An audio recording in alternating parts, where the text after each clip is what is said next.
All right, UCA Sugar Bears are in town. Conference play is about to start, and so that means that we'll get a chance to talk to some of the opposing players as they come in through Nacogdoches and as we go out on the road.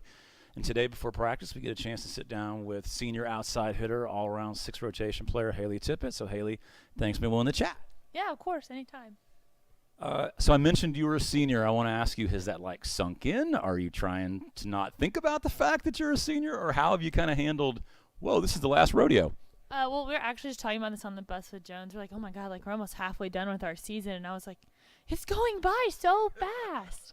And it really hasn't sunk in that hard yet. I think once, we're just now starting conference. We still have a lot of time left. And so I think it'll sink in eventually. So this club's got a fair number of seniors on it. For y'all's senior night, there'll be 5 of you: Savannah Allen, Amanda Diamond, Sam Anderson, Kellen Dunn, and yourself. What's it been like since you got to Conway to kind of have that cohort of players to play with? It's been really, really fun. We all really support each other, and we're all really close on and off the court, and we just have a lot of fun together, which I think, and we all play well together, and it's a lot of chemistry. So I think that's a big part of us finishing our senior year out strong. Let me take you back now. You're from Roanoke, which for folks that don't know, if you go to Fort Worth and you go north, you'll get to North Richland Hills. If you go north, you'll get to Keller.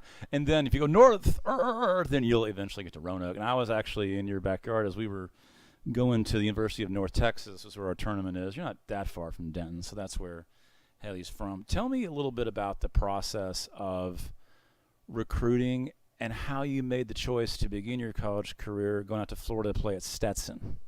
I also play beach, so that was a really big thing that went into it also. But then, that ended up being really far away from home. 22 hours, I think, was my drive to get there. Yeah, it was really far. I'm really close with my family, so I think that's kind of what I went there, wanted to try being away from home, see if I liked it, and then eventually I figured out that was not for me. So so if you don't know where Stetson is, sort of in central Florida, it's only about a half-hour drive from Daytona Beach. Was there a whole lot of sneaking away to go to Daytona? Honestly, no. We are actually only about 15 minutes from New Smyrna, so we went there a lot. If you didn't have class or if you got done with class early, it was more there. Daytona was kind of not that safe. One of the players you played with there has a tie to the Southland Conference. Maddie Fitzsimmons they played at Tech State in Corpus Christi for a while. Was there as an incoming freshman with you. Did you know Maddie before you went to Stetson? Yes, actually we played against each other in club all the time, and then she ended up being my roommate there. Oh, cool. Yeah. So I got to ask you then, with her transferring out to go down to Corpus and you coming to Conway, did y'all talk about that process together at some point? As it was ending and you both were going to leave, did you guys have communication about that? Yeah, actually she decided to leave before I did, so I kind of talked with her about what did you do? Who did you talk to? Do they need anybody? Do you know? And then really it ended up coming down to 2 or 3 Southland Conference schools, and Conway just fit me the best. So was Central Arkansas on the radar at all coming out of high school, or was that something that you just kind of found out about while you were in Florida?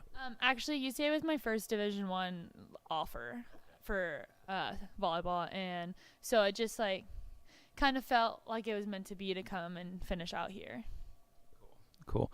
One of the things I want to ask you about next, I think anybody that's watched you play knows you play real fiery, a real emotion. At your first pick on your bio page, it's got this cool pump fist of you after a kill with kind of a yell into it. Is that always been kind of how you've played, high emotion, ratcheted up? Because it seems to suit the way you play really well. Actually, yeah. So I've always kind of been made fun of for that. Not in a bad way, but my dad's always everyone's watching you and they're oh, she's scary. But it's just, I think it shows how much passion I have and how much I love playing.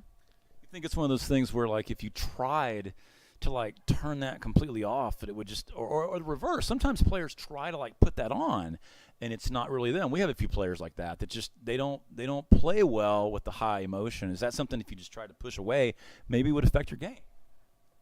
Definitely. I feel that's kind of part of who I am, and if I tried to turn that off, then I couldn't play as me either.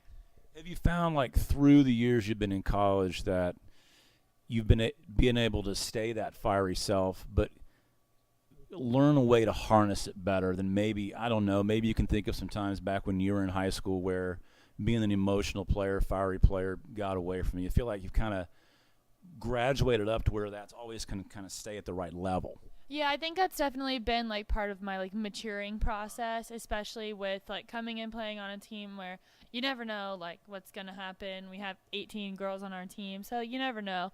I think it takes some time for some people to get used to because obviously not everybody plays like that. But I definitely think it's an edge to me. But I also think that I've learned to kind of keep it under wraps in different situations. Let me ask you about the uniform number 1. I happen to notice that even when you were at Stetson, you wore 1. Is that something that you wore in high school, or is there some significance to 1? Actually, no, I was always number 5. My dad was number 5 in college, and then my sister was number 5 in high school, and so like that number just kind of got passed down along.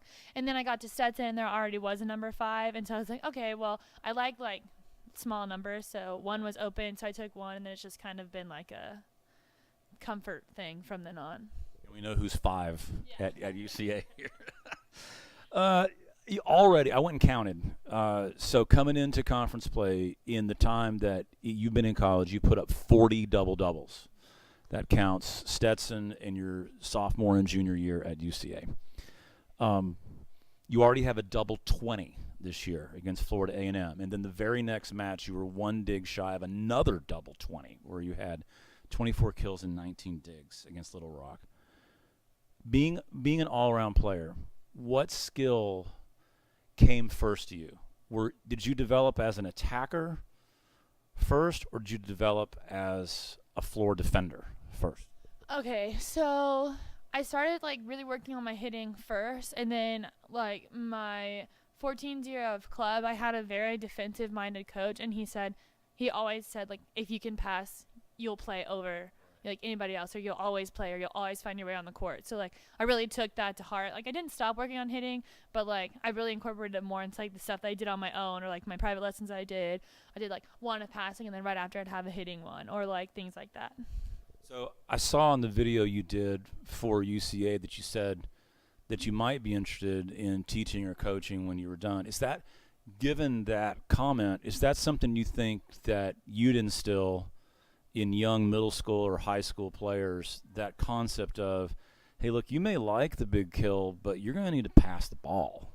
For sure, because I think like it's getting so there's not very many 6 rotation players anymore, and so I think that makes some people more marketable. Like I know at my high school right now they have 1 player that can play all the way around, but like she plays all around in club. I think it brings a lot more attention to you, especially through the recruiting process. Let me ask you this too. Traveling to Los Angeles to play USC last year. Of course, SFA fans know the big run that ACU made, and then you guys were able to kind of stop Cinderella there last year. Take me through kind of the flight to Los Angeles. I sat there and watched that on national TV, y'all taking the first set. Just describe the whole emotion of kind of getting to play in the NCAA tournament.